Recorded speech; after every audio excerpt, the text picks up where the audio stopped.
just riding through Miami with a bad bitch. Lamb do tricks. Oh my god, that's a trick flip. Got your bitch on dick.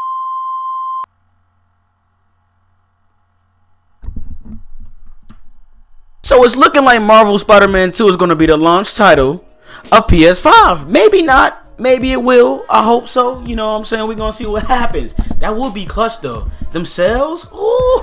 Them sales will skyrocket if that becomes the launch title of PS5. Mark my fucking words. Shout out to my guy Evan Falarker, bro. You know he be dropping them bangers. So let's get into it. Like I said, let's get into it. Everything has problems if you look hard enough. But fortune favors the bold.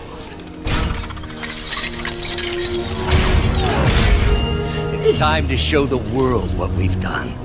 Bro, PS5 gonna be crazy. If fortune truly does favor the bold, then we're in for a real treat. Anyways, welcome back, true believers and all you spectacular Spidey fans, to another really exciting Spider-Man PS4 related video. And just in case you want a little something extra, I highly recommend that you wait until the very end of the video to learn more about the current photo mode competition that is occurring within the Spidey Squad community. I heard. But as for the main topic of today's video, we are going to be talking about the really interesting developments of Spider-Man PS4's sequel and the most likely possibility that it will in fact become a PS5 launch title. So as we all know already, Spider-Man PS4 has done incredibly well with critic and fan reviews, as well as sold amazingly well worldwide. And alongside of all the praise that Marvel and Insomniac have gained through Spider-Man PS4, the brand of PlayStation itself has also majorly prospered due to Spider-Man PS4 as a whole. And because of this, it would obviously make sense that Marvel, Insomniac, and Sony would want to continue Spider-Man's franchise on the future of PlayStation. And even though certain developers from both Marvel and Insomniac have been extremely coy when answering fans' questions about a sequel, specifically with this one tweet from Descended2 with a really funny Muppets gif, I still think a sequel for the game is currently in development. And given this recent news update from Push Square, which is a very reliable source to all things PlayStation, I do think that this definitely solidifies the fact that a sequel for Spider-Man PS4 is currently in the works. However, if it were to be made, it might just end up being a PlayStation 5 launch title. And this first article mainly relates to the next wave of future games within the next generation consoles. And it states, Sony first-party studios now mostly focused on PS5. The future is happening. It comes as no real surprise to hear, but most of Sony's first-party studios have now shifted their focus to the PS5. This is mainly according to industry analyst Daniel Ahmad. Ahmad has been a reliable source of inside info for years now, so we've got little reason to doubt his claims. In general, most of the focus for Sony first-party is on PS5 right now, he writes, summarizing the Japanese giant's plans for 2019. Crazy on the PS5. Again, it's not surprising to hear this. We have to imagine that developers like Guerrilla Games started thinking about next-gen as soon as Horizon Zero Dawn shipped, while long-awaited titles such as The Last of Us Part 2, Ghost of Tsushima, and Death Stranding have surely been considered for the PS5. Things get a little more complex, however, when Ahmad brings up a couple of unannounced games, already existing IP with PS4 in mind. Now, if you are in the know regarding which companies are owned by Sony, you know this will be a bit different within Insomniac's case. So, hold up. Did he just say Ghost of Tsushima might be on PS5? Ghost of Tsushima might be on PS... We're going to talk about this in another video. Because that's tough. I hope... Ooh, I hope not, but I do at the same time because it will be better in the graphics and the gameplay. Everything will be better. Detailed. You know what I'm saying? But let's hop back into it. Let's just hop back into it. I don't know. For example, one of the first-party studios mentioned within this article is obviously Naughty Dog, and that is because every game they make is indeed a Sony-published product, which will only be ever on the PlayStation consoles. However, in Insomniac Games' case, they are a third-party studio which makes first-party games. Meaning that any game that Insomniac makes from their own studio can be featured on any platform of their choosing. And mainly in the case of Spider-Man PS4, the game itself is a first-party product made by a third-party studio. So even though this article technically says that every single Sony first-party studio is receiving the gear to work on PS5 games, I still think that might be in the same case of Insomniac working on a first-party title. If a second Spider-Man game from Insomniac was currently being made, I do think it would be a PlayStation 5 launch title, since it would be a great point to start off selling those consoles just like they did for the PlayStation 4 itself. And given that the majority of these top-tier developers are focusing their shift on developing their new games on the future consoles, I definitely think that adds on to my point. And given how great Spider-Man was on the PS4, I can only imagine what the sequel is going to be like on the PS5. But even though this isn't officially confirmed, I still think it is a great marketing plan from Sony if this was the case, given how great the PS4 Pro sold of Spider-Man PS4. If they were to do the same thing with making a PlayStation 5 bundle of Spider-Man, that would just be absolutely insane. Ooh. And knowing that other Sony titles like The Last of Us Part 2, Ghost of Tsushima, and Death Stranding might just release on the PS5 as well, I definitely think that adds to the point that I'm making. But what solidifies these points even more is the crazy update that Sony have filed out for a patent possibly implementing a backwards compatibility feature for the PlayStation 5 console. And just like this Push Square article states, PS5 backwards compatibility suggested by Sony patent. All previous PlayStation consoles are covered. Supposedly, the newly devised system, as authorized by Mark Cerny, the guy who designed the PlayStation 4, will allow the PS5 to run all previous PlayStation software. You already know we need that backwards compatible software on PS5, man. It's so many games like from PS1 to PS2 to PS3, and then you already know we're going to want to play shit from PS4 on PS5, you know what I'm saying? So we need all that. We need to be able to play all them shits, bro. And I'm pretty sure we're going to be able to. So let's hop straight back into the video, man.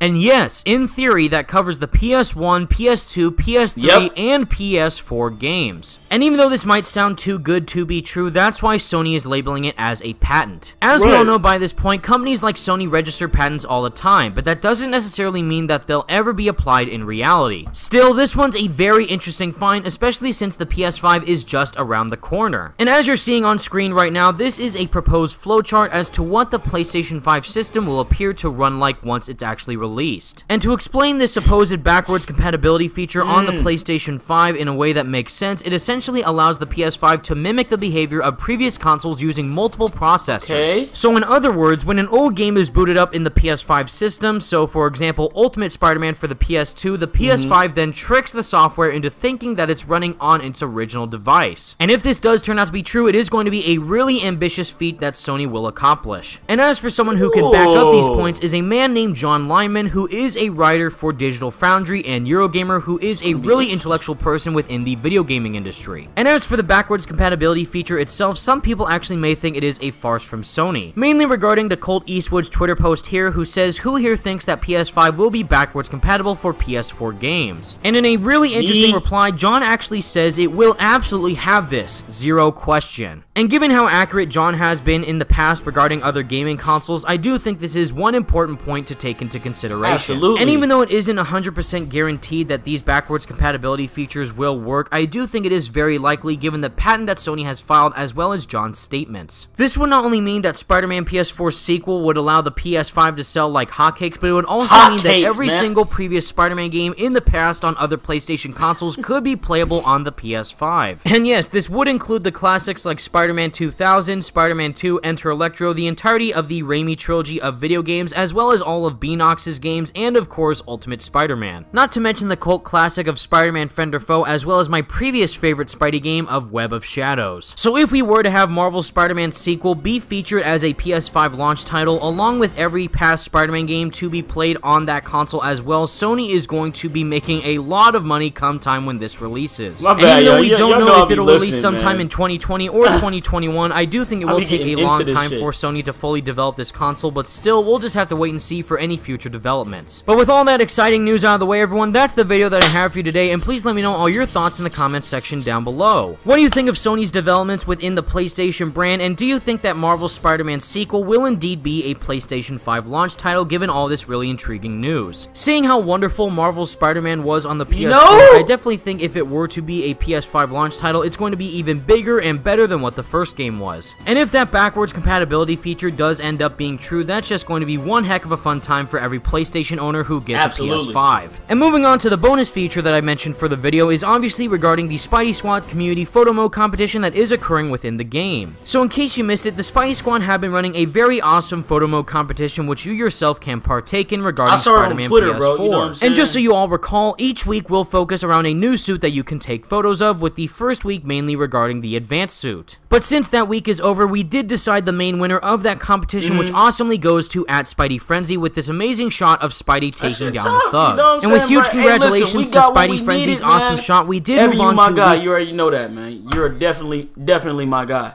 Shout out to Evan for this video as well, bro, because he told us some info that we needed to know. Me personally, I don't have a problem at all with Spider-Man PS4 sequel or Marvel Spider-Man 2 coming out on PS5, man. You know what I'm saying? I actually want that to happen because the detail of the game is going to be spectacular.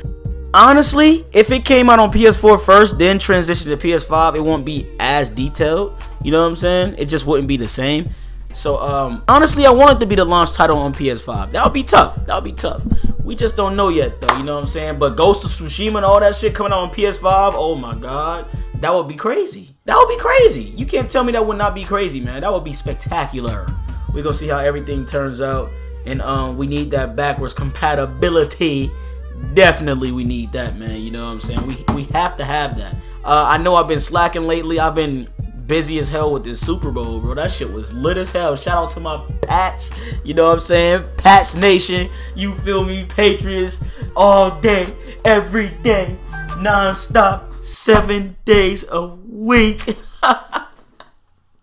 But hey, man, I'm about to be dropping more videos, man. My bad for the delay with all these videos and stuff, man. I recorded a lot and I just haven't gotten to the editing. That's all it is, man. So that's my fault. That's my fault. I apologize. But yeah, definitely like this video. Subscribe to the channel if you're new, and please turn on notifications to get notified when I upload and stream, man. It's your boy Joseph Witty, and I'm out of here. Yeah. Yo, I can't believe, like, I cannot believe this shit. People really want this man to be in the game. Like, honestly, that shit would be hilarious if he was in the game. I can't even lie about that. Like, that shit would be probably one of the funniest things of all time. I mean, what if it happens? What if it does happen?